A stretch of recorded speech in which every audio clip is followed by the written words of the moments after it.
योग वशिष्ठ महारामायण सुनते रहने के लिए हमारे चैनल को सब्सक्राइब करें और बेल आइकन जरूर दबाएं।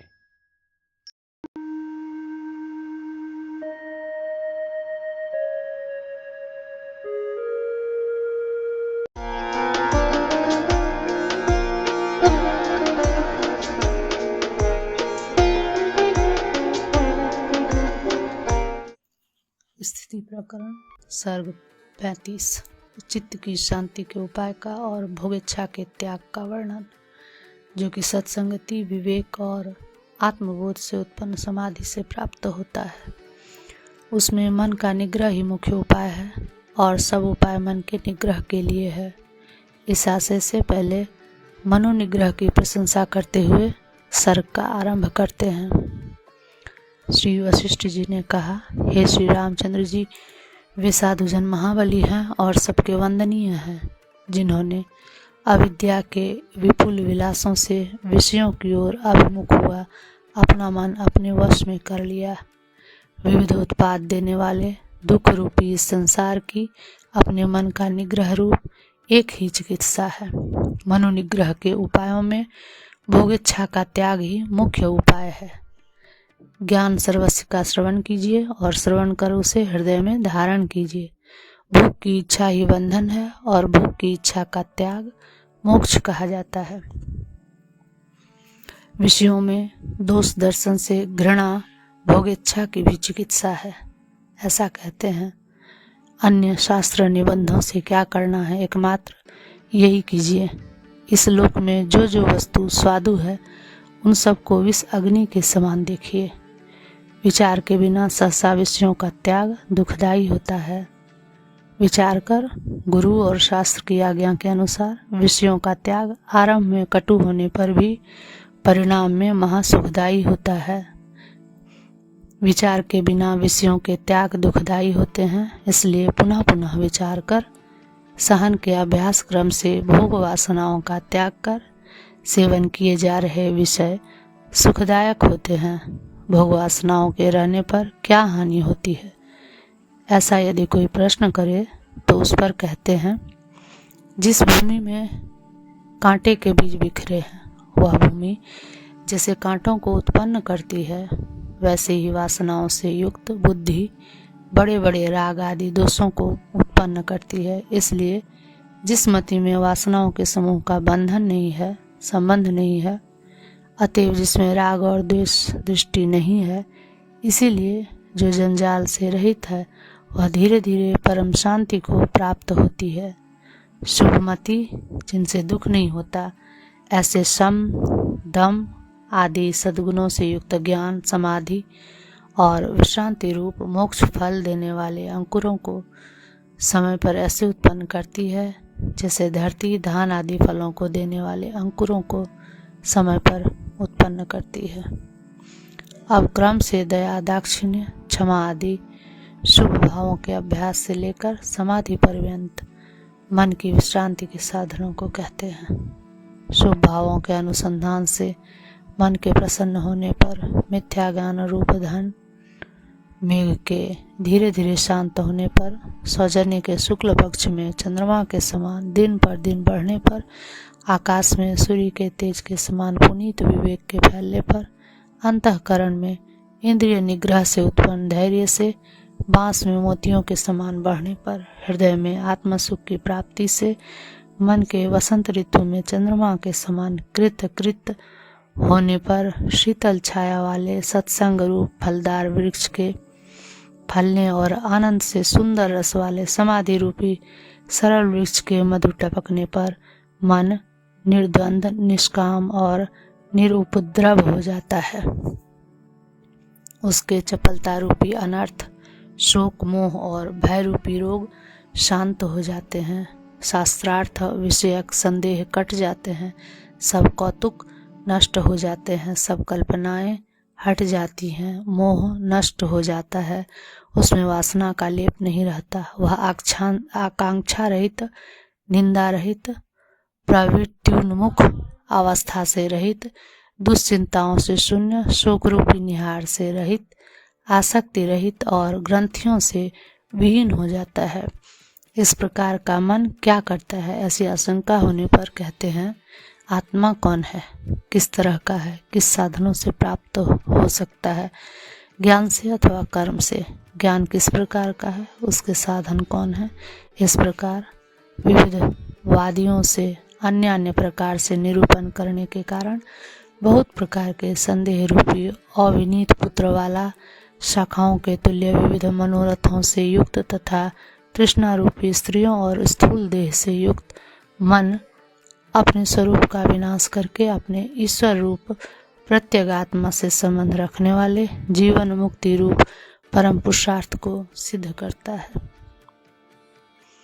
मन इस प्रकार अपने स्वरूप का विनाश करता है, ऐसा यदि कोई कहता है तो इस पर कहते हैं पहले मन विकल्पों में अपने उत्पादन के समान अपने विनाश में भी अपनी सामर्थ्य का विचार कर अपनी पुष्टि के हेतु शत्रु मित्र साधु असाधु आदि विकल्पों का त्याग करता है। तदंतर देहाकार अपने कल्पित रूप का तृण के समान त्याग करता है।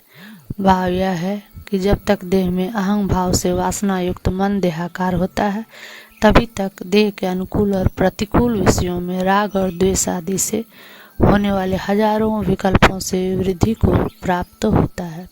उसके छीन होने पर छीन हो जाता है। यदि कोई शंका करे अपना नाश तो अभ्युदय है नहीं, प्रत्युत वह अनर्थ ही है, उसमें मन की प्रवृत्ति कैसे होगी?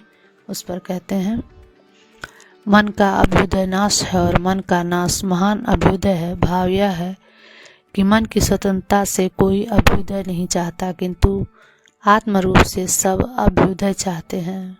आत्मभाव का मनोभाव अनर्थ रूप ही है। मनोभाव का नाश तो संपूर्ण अनर्थों की हानि रूप होने से और निरतिशय आनंद स्वरूप का परिशेष होने से अभ्युदय ही है। प्रत्यगात्मा का स्वरूप लाभ से महान अभ्युदय होता है, यह निर्विवाद है। शंका तो देहाहंकार मात्र का त्याग करना चाहिए। ब्रह्मात्मता ज्ञान से क्या प्रयोजन है? समाधान जिसे ब्रह्मात्मैक्य ज्ञान हो गया है उसका मन नष्ट हो जाता है और अज्ञानी का मन अज्ञान रूप मल के नष्ट होने पर वृद्धि को प्राप्त ही है, यानी फिर उगता ही है। इसलिए ब्रह्मात्मैक्य रूप ज्ञान की आवश्यकता है। फिर उगे इसमें क्या हानि है? ऐसा यदि कोई कहे तो उस पर कहते हैं मनोमात्र ही जगतों का समूह है, मन ही पर्वतों का मंडल है, मन ही आकाश है, मन ही देवता है, मन ही मित्र है और मन ही शत्रु है। भाव यह है कि मन के पुनः पुनः उगने पर उक्त जगत की प्राप्ति ही नहीं है। इस मन का क्या स्वरूप है जिसका कि अवश्य उच्छेद करना चाहिए?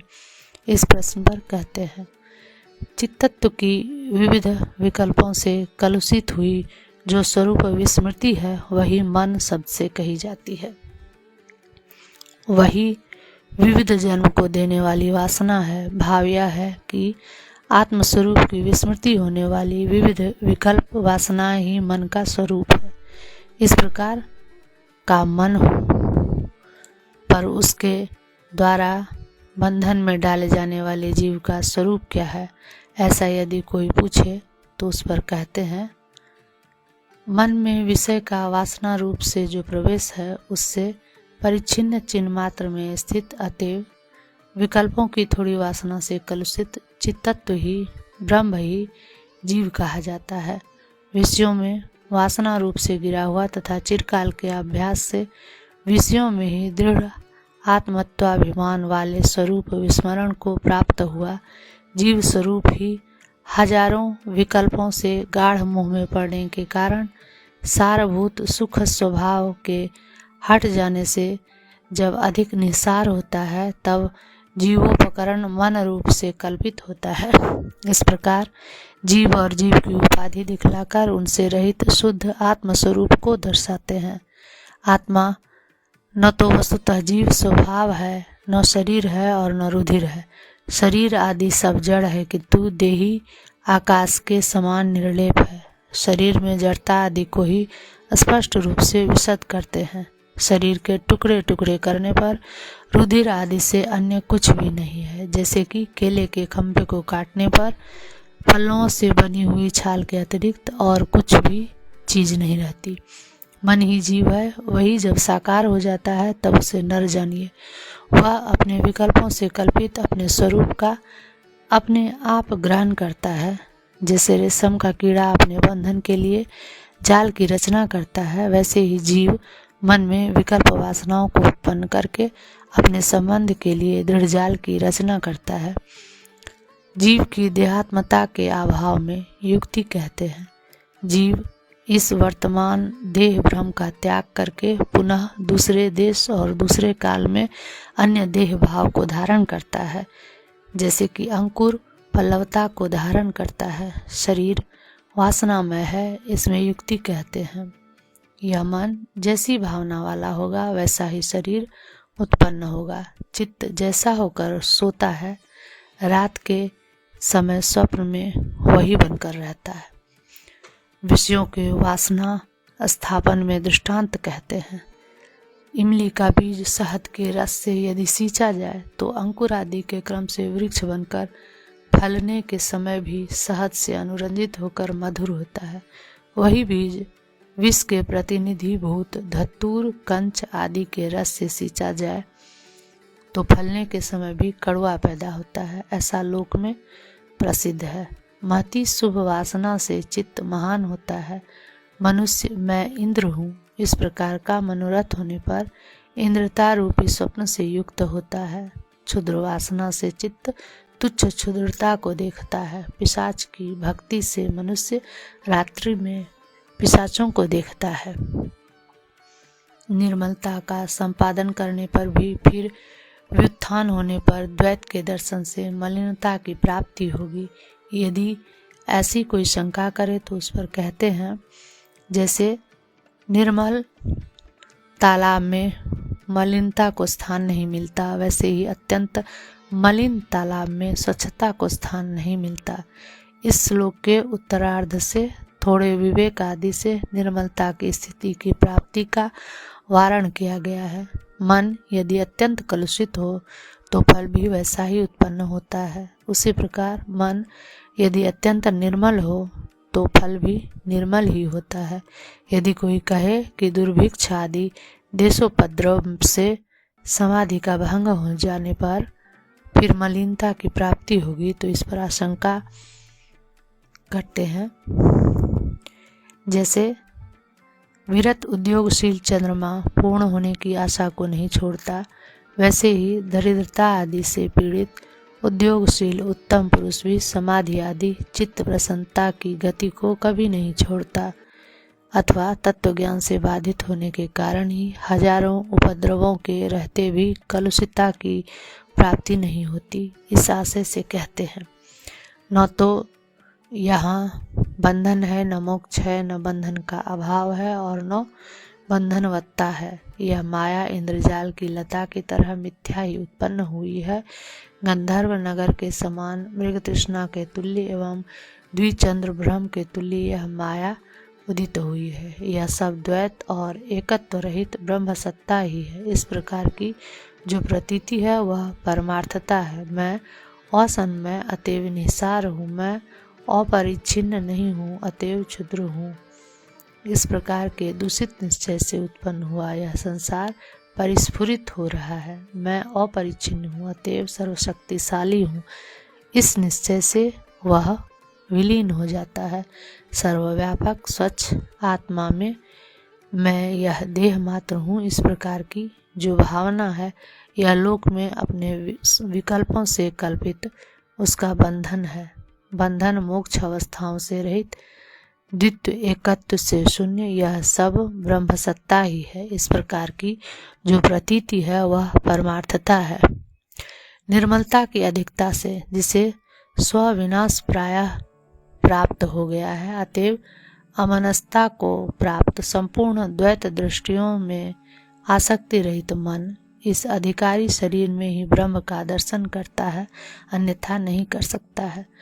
समाधि के अभ्यास से उत्पन्न धर्म वृद्धि रूप जल से निर्मलता को प्राप्त हुआ मन इस प्रकार सर्वत्र ब्रह्म दर्शन का ग्रहण करता है, जिस प्रकार सफेद वस्त्र रंग का ग्रहण करता है। हे निष्पाप श्री रामचंद्र जी, सब कुछ मेरी आत्मा है। इस प्रकार की सर्वात्म भावना से हेयोपादेय रूपी बल के विनष्ट होने पर बंध की अपेक्षा रखने वाले मोक्ष का भी आप त्याग कीजिए। शुद्ध मन का उत्तम स्फटिक मणि के तुल्य अधिकारी अनधिकारी शरीर रूप का अभिमान होने से पहले शरीर रूप से, तदंतर सत शास्त्रों के श्रवण का अभिमान होने से शास्त्र रूप से, तथा वैराग्य रूप से, तदंतर आत्मबोध होने से बोध रूप से जो विविध प्रकार है वही संसार है। द्वैत दर्शन के समय ही बंधन प्राप्ति को और आत्मदर्शन के क्षण में तुरंत मोक्ष प्राप्ति को हाथ में स्थित आंवले के समान पृथक करके दिखलाते हैं।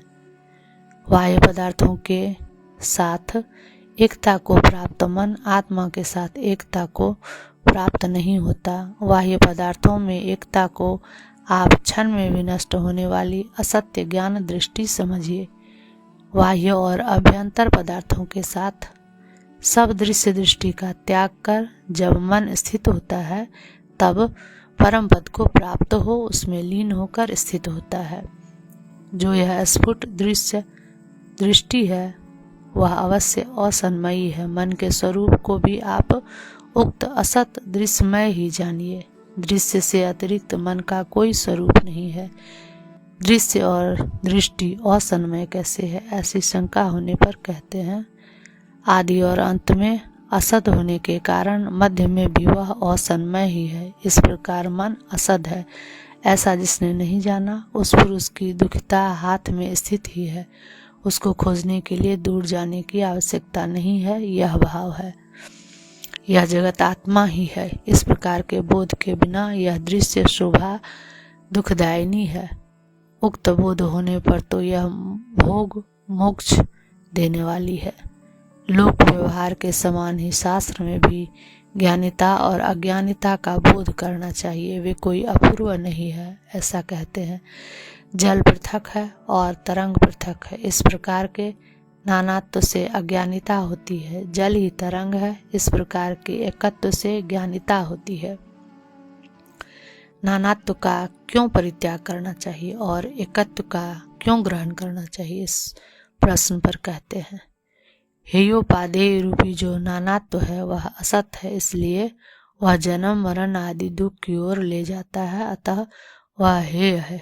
नानात्व के न रहने से आत्म तत्व का ज्ञान होने के कारण अपरिच्छिन्न आत्म तत्व ही अविनष्ट अवशिष्ट रहता है। अतः एकत्व उपादेय है, यह अर्थ है। यदि कोई कहे अत्यंत प्रिय मन बुद्धि आदि द्वैत के सत्य होने से और आत्मा के उपकरण होने से उनका नाश होने पर धनादि नाश के समान शोक ही होगा, तो इस पर कहते हैं मन का स्वरूप संकल्प से कल्पित है, इसलिए वह असन्मय है। हे श्री रामचंद्र जी, भला बतलाइए तो सही, असन्मय वस्तु का नाश होने पर क्या कभी किसी को शोक हो सकता है? राग और द्वेष के रहने पर इष्ट वस्तु के वियोग से और अनिष्ट वस्तु की प्राप्ति से शोक होता है। राग और द्वेष का त्याग करके उदासीन दृष्टि से तीनों देहों को देख रहे पुरुष को उनके शोक प्राप्ति नहीं हो सकती, इस आशय से कहते हैं। जिस बंधु में स्नेह नहीं है वह बंधु जैसे राग द्वेष रहित बुद्धि से देखा जाता है, वैसे ही आप पृथ्वी आदि भूत तत्व रूप अपने त्रिविध शरीर को राग द्वेष रहित बुद्धि से देखिए। जैसे स्नेह रहित बंधु के मिलने से पुरुष को न तो सुख होता है और न उसके वियोग से दुख होता है, वैसे ही यथार्थ रूप से ज्ञान होने के कारण भूत समूह मात्र स्वभाव वाले अपने देह पिंजर से पुरुष को न सुख होता है और न दुख होता है। जिस अधिष्ठान में मन का क्षय हो जाता है उसका स्वरूप कहते हैं। वह वस्तु अनादि नित्य निरतिशय आनंद रूप दृष्टा और दृश्य का मध्य यानी दृग रूप ज्ञान है। उस सत्य में मन वायु के नष्ट होने पर धूलि कणों के समान शांत हो जाता है। मन के नष्ट होने पर स्थूल देह भी असत हो जाता है, ऐसा कहते हैं। मन रूपी वायु के नष्ट होने पर स्थूल देह रूपी धूलि भी नष्ट हो जाती है। फिर संसार के नगर के तुल्य अधिष्ठान भूत परमात्मा में कुहरे के समान आवरण करने वाली अविद्या नष्ट होने के कारण एकदम नहीं रहती। अविद्या के क्षय के कारण ही शरत काल के रूपक से वर्णन करते हैं। वासना रूपी वर्षा ऋतु का क्षय होने पर, मन के स्वरूप स्थिति में विहार को प्राप्त होने पर, हृदय को कपाने वाली अज्ञानता के हृदय को कपाने वाले शैत्य से युक्त कीचड़ के समान नष्ट होने पर, तृष्णा रूपी गड्ढों के सूखने पर, हृदय रूपी जंगल के रागादि रूपी झाड़ियों के छटने के कारण विरल और शांत होने पर, इंद्रिय समूह रूपी कदम्ब वृक्षों के फल रहित होने पर तथा मिथ्या ज्ञान रूपी मेघ के छिन्न भिन्न होने पर, मोह रूपी कोहरा प्रभात होने पर रात्रि के समान नष्ट हो जाता है। जैसे मंत्र से हटाया गया विष न मालूम कहाँ चला जाता है, वैसे ही वह जड़ता न मालूम कहाँ चली जाती है। देह रूपी पर्वत पर भय रूपी क्षुद्र नदियाँ बिल्कुल नहीं बहती। चमकीले पंख वाले संकल्प रूपी बड़े बड़े मोर नहीं नाचते। संविद रूपी आकाश अत्यंत निर्मलता को प्राप्त होता है। मेघ रूपी निबिड़ अज्ञान से छोड़ी गई, अतएव परम शुद्धता को प्राप्त हुई तृष्णा रूपी महादिशाएं समाधि रूपी सूर्योदय काल में धूलि से अदूषित होकर प्रकाशित होती है। निर्मल पुण्य फल का अनुसरण करने वाली चित्त वृत्ति रूप चित्ताकाश की मंजरी, जिसने दिग्मंडलों को शीतल कर दिया, शरत काल के आकाश में चांदनी के समान खूब शोभित होती है। खूब परिशोधित विवेक रूपी भूमि सब विषयानंदों को अपने में अंतर्भूत करके परम आनंद का प्रकाश करने वाले आत्मरूपी फल से खूब सफलता को प्राप्त होती है।